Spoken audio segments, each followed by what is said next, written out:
the fall of man.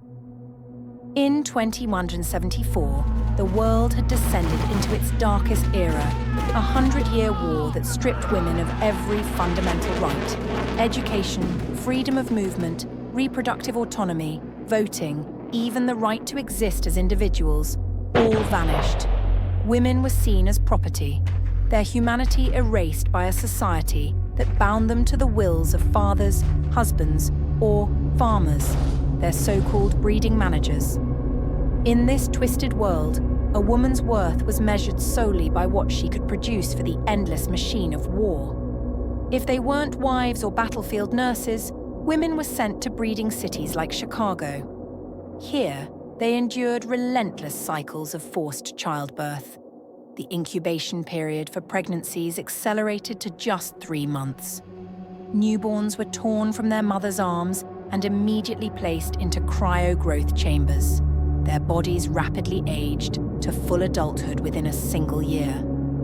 These young adults, robbed of their childhoods, were thrust onto the front lines, disposable soldiers in a never-ending conflict.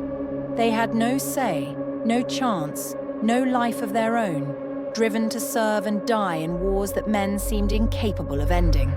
The women, reduced to breeding machines, were treated like livestock, their bodies harvested and abused without mercy. Eggs were taken at whim, their autonomy shattered, their humanity systematically stripped. For centuries, they lived as mere instruments in the service of a war machine, fueled by nothing but the desire to conquer. Something had to be done. Something had to change.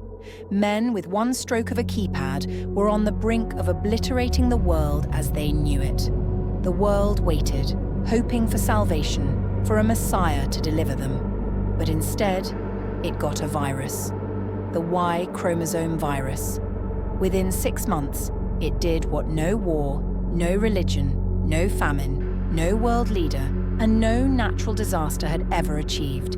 It ended the reign of the most violent, destructive life form on Earth: men. The tides turned, and the world breathed again.